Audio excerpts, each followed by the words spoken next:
UP विधानसभा चुनाव समाप्त हो चुके हैं। भारतीय जनता पार्टी को एक बार फिर जनता ने मौका दिया है सरकार बनाने का, लेकिन मौका समाजवादी पार्टी को भी दिया है सबसे बड़े विपक्ष बनने का। विपक्ष और सत्ता पक्ष जो है उसमें सवाल जवाब रहते हैं, उतार चढ़ाव रहते हैं, लेकिन यहाँ मुरादाबाद की 28 नगर विधानसभा सीट पर विपक्ष से सवाल पूछ रहा है। कांग्रेस के नगर 28 विधानसभा से प्रत्याशी रहे हाजी रिजवान कुरैशी ने मीडिया को ये जानकारी देते हुए बताया कि हाजी यूसुफ अंसारी जो समाजवादी पार्टी के प्रत्याशी थे वो जानबूझ के हारे, उन्होंने जनता को धोखा दिया। अब सवाल एक प्रत्याशी दूसरे प्रत्याशी से पूछ रहा है। इस बीच समाजवादी पार्टी के जो प्रत्याशी थे हाजी यूसुफ अंसारी, वो 782 वोटों से हारे थे। उन्होंने आज मीडिया को बुलाकर ये खंडन किया है और कहा है कि उनकी हैसियत नहीं है कि वो चुनाव आगे लड़ सकें, और वो उनके ऊपर मुकदमा करने की भी बात कह रहे हैं। क्या कहना है हाजी यूसुफ अंसारी का, आइए सुनते हैं।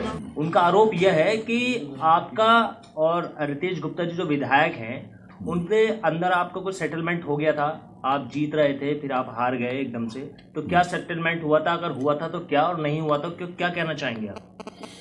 ये उनसे पूछ लीजिएगा कि मेयर के चुनाव में उनका क्या सेटलमेंट हुआ था या विधानसभा के चुनाव में उनका क्या सेटलमेंट हुआ था। ये पूरी शहर की जनता जानती है। जो आदमी रात दिन मेहनत करके और जो जीतता हुआ कोई ऐसा दुनिया के अंदर ऐसा कोई इंसान है कि जीतने के बाद और पैसे ले कोई अपने सेटलमेंट करके अपने हार जाएगा? ऐसे कोई दुनिया की मिसाल है? तो उनके आरोपों का क्या आप खंडन कर रहे हैं? मैं तो उनकी समझदारी का अफसोस जाहिर कर रहा हूँ कि वो कितने समझदार हैं इस बात को कहकर, और ऐसे लोगों के क्या मुंह लगना है जिनकी कोई हैसियत ही नहीं है, जो पैसे लेके चुनाव लड़ते हैं। अच्छा, एक बात वो ये कह रहे हैं कि आपने जो वोट हासिल किए हैं 1 लाख लगभग 47,000, तो ये आपने मुसलमानों को बरगला के लिए हैं। वो ये कह रहे हैं कि आप निर्दलीय चुनाव लड़ लें, मैं भी निर्दलीय चुनाव लड़ लेंगे, देखेंगे कौन कितना पानी में है। तो उस पर क्या कहना चाहेंगे? ऐसा है, वो राष्ट्रीय पार्टी से चुनाव लड़ रहे थे अभी जी, और मैं प्रदेश की जो प्रदेश की पार्टी है मैं उससे लड़ रहा था। तो चुनाव तो यही देख लीजिएगा, मैं एक समाजवादी पार्टी जो प्रदेश स्तर की पार्टी है और जो कांग्रेस है वो राष्ट्रीय पार्टी है, उसका ही मुकाबला देख लीजिएगा। वो 5,000 वोट लेकर आए हैं और मुकाबला कर रहे हैं 1,47,602 वोट वाले से। तो उनकी तो मुझे समझदारी पे बड़ा अफसोस है। वो उनकी दुकान बंद हो चुकी है, वो इस चीज़ का ढंढोरा पीट रहे हैं कि आने वाले वक्त में ना उन्हें कोई बीजेपी वाला पूछेगा ना कोई और पूछेगा। तो इसलिए वो खिस्साए हुए हैं और वो अफसोस जाहिर कर रहा है कि अब हमारी दुकान तो बंद हो चुकी है, अब ये दुकान का शटर कैसे खुले। तो ये आरोप भी तो लगाना उन्हीं का काम है। तो आरोप तो कोई भी लगा सकता है, लेकिन आरोप सिद्ध करना चाहिए। मैं तो चैलेंज के साथ कहता हूँ, कोई भी बंदा आए एक आरोप सिद्ध कर दीजिएगा, मैं उसकी जिंदगी भर जूती सीधी करता रहूंगा। सर, एक आरोप और है कि उन्होंने अपने मुकदमे से बचने के लिए सेटलमेंट किया है। क्या आप पे कोई मुकदमे हैं? ये एक ऐसे जहालत का सवाल है कि अगर कोई प्रत्याशी अगर चुनाव लड़ा हो और वो ये सवाल करे तो उसकी जहालत तो सीधी उजागर हो जाती है कि क्योंकि बयान हल्फी एक जमा होता है निर्वाचन आयोग में, और वो ऑनलाइन नाइट साइट पे निर्वाचन आयोग की हर चीज़ पड़ी होती है। हो सकता है उन्होंने भी अपना पूरा ब्यौरा दिया होगा और मैंने भी अपना दिया है, और मुरादाबाद की एक एक व्यक्ति उस साइट से निकाल के देख ले किस पे कितने मुकदमे हैं। मेरे ऊपर कोई भी एक मुकदमा ना तो मुरादाबाद में है, ना प्रदेश में है, ना पूरे हिंदुस्तान में किसी कोने पे मेरे ऊपर कोई मुकदमा ही नहीं है। काउंटिंग रूम में भी एक जहाँ काउंटिंग होती है वहाँ भी एक रूम का हवाला दिया गया है जहाँ पर सेटिंग का भी बताया जा रहा है। हाँ, किस रूम की बात हो रही है?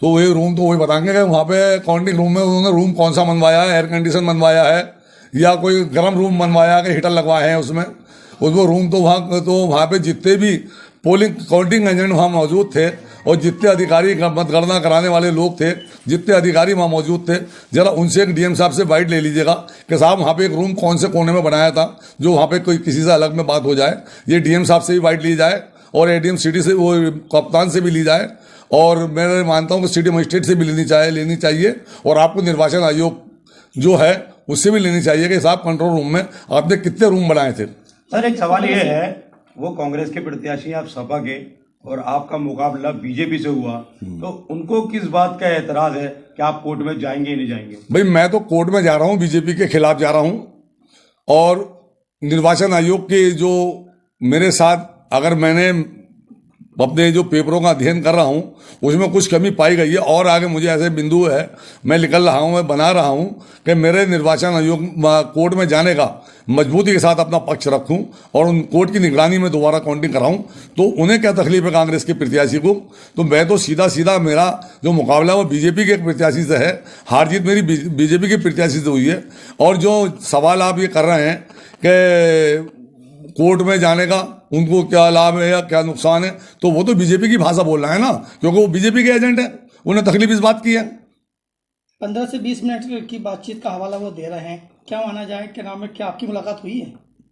भैया मुझे तो यही नहीं मालूम कि 15 से 20 मिनट की वहाँ पे मुलाकात किस जगह पे हुई होगी। मुझे तो वहाँ पे ये बता दें कि कौन सी जगह वहाँ बना दी जो 15 से 20 मिनट की कोई बात हो सकती है। भाई डीएम वहाँ पे मौजूद है, एडीएम-सीडी, निर्वाचन आयोग है, पूरी पार्टियों के जितने पार्टी के काउंटिंग एजेंट हैं वो वहाँ सारे मौजूद हैं। काउंटिंग कराने वाले जितने भी लोग हैं, सरकारी कर्मचारी हैं, प्राइवेट लोग हैं, सारे वहाँ मौजूद हैं। हो सकता है कि इन्होंने कोई सपने में देख लिया हो, तो मेरे सपनों में तो मैं जाकर कुछ चीज़ देख नहीं सकता। हो सकता है कि इस बयान देने के लिए भी उन्होंने बीजेपी के लोगों से कुछ सौदा कर लिया हो कि भाई मैं उनकी छवि खराब करने का और मुरादाबाद की जनता की आवाम का जो उन्होंने भरपूर तरीके से मुझे सपोर्ट करा है उसको मैं अपमानित करूं, उनको मैं जलील ख्वार करूं। जिन्होंने 1,48,000 हाजी यूसुफ साहब को वोट दिए हैं तकरीबन, तो उनके लिए भी हो सकता है कि बीजेपी से दोबारा साठगांठ कर ली उन्होंने। मुरादाबाद के अंदर तो प्रत्याशी काफी लड़ रहे थे और अपने अपनी साख पे लड़ रहे थे, अपनी पार्टियों पर लड़ रहे थे, तो आखिर क्या वजह है जो वो सिर्फ आप ही के ऊपर निशाना साध रहे हैं? अरे भाई वो मेरे ऊपर ये तो वो सही मानों में तो वो ही कह सकते हैं। मैं तो आपसे सिर्फ इतनी बात कह सकता हूँ कि चोर को चोर दिखाई देता है, हरे को हरा दिखाई देता है, और कोई काम करने से पहले किसी के ऊपर कोई भी आरोप लगाए तो उसके ऊपर सबूत होना ज़रूरी है। मैं आपके माध्यम से कह रहा हूँ, अगर इन्होंने ऐसी कोई बात करी है और मेरे पास लिखत में कोई चीज़ ऐसी अगर आती है तो मैं इसके खिलाफ भी उनके ऊपर मुकदमा दायर करूँगा, मानहानि का दावा करूँगा और उनसे सबूत मांगूंगा कि जो जो तुमने मेरे ऊपर आरोप लगाए हैं उसे साबित करें, उसका मुझे ब्यौरा दें। सर वो उनको इस बात का भी एक गुरूर था, उनके 77,000 वोट वो मेयर में आपसे ऊपर निकले थे। क्या मानना है, क्या इसी बात को लेकर वो अपना गुस्सा जाहिर कर रहा है या जनता को बरकरार है?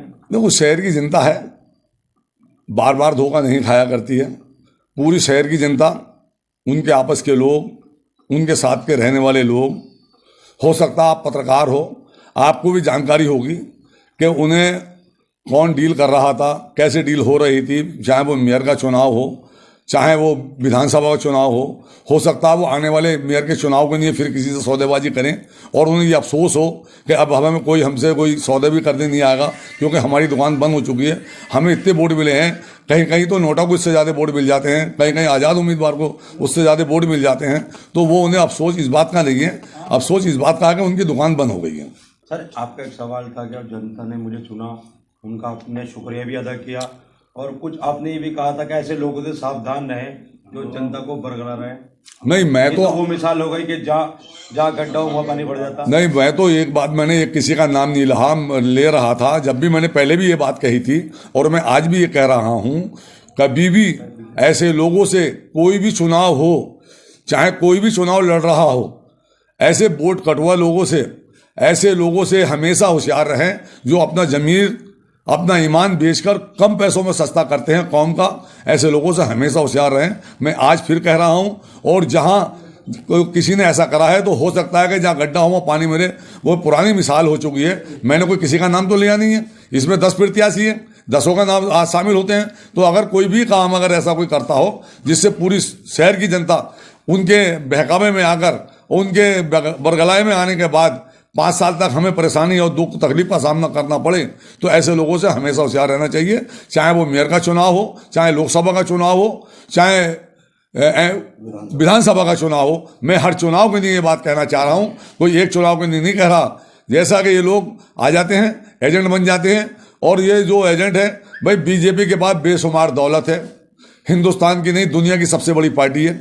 वो हर एक का काम अपने अपने एजेंट छोड़ के, उनका काम सिर्फ और सिर्फ ये है कि उन्हें चुनाव लड़ना है।